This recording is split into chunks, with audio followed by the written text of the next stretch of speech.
Iran, in its statement, came out and replied, saying that, in fact, they have yet to receive the documents that the IAEA has received, showing the alleged evidence that something illicit was taking place at Parchin, and that absent some kind of structured contractual agreement with the IAEA that will place certain rules and restrictions on a visit to the facility, they're not prepared to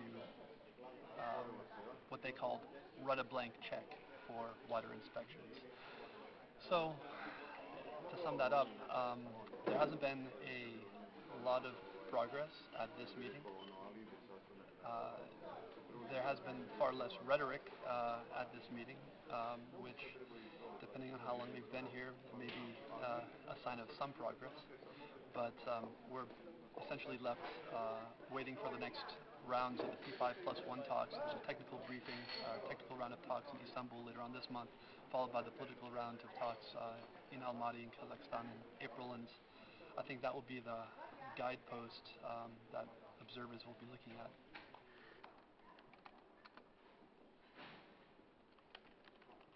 It is a political matter now that is in the Security Council, and therefore, if we're going to see a breakthrough in this, it will probably come on the political level, just because here at the IAEA it's a very clear mandate. The IAEA follows the material, and to the extent that IAEA has repeatedly reported that there's nothing amiss with the declared nuclear stockpile that Iran has declared to inspectors. That's the good news. The bad news is that the IAEA is in a position where they've been asked by the UN to also try to make assurances that there's not undeclared activity going on in Iran, and that's a lot tougher.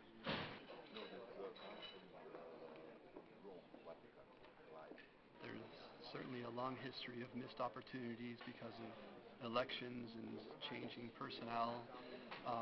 It shouldn't be unexpected that the negotiating team here at the IAEA changes. It's not the first time. If you listen to the parties to the negotiations, both sides will complain that their negotiating partners don't have the capacity to make decisions, and it's indicative of the kinds of challenges and problems that this process faces, because it's at a very basic level where the negotiating parties don't know whether they can trust the person sitting in front of them to speak for the government or to make decisions. So today we heard Ambassador Sultanei referring to the last rounds of negotiations with the IAEA and questioning whether the Deputy Director of Safeguards was in a position to make decisions on a work plan. I'm not in a position to speak to that statement's accuracy, because certainly the IAEA has questions too, has expressed concerns in the past as well, that they don't know who is ultimately responsible for making the decisions on the Iranian side as well.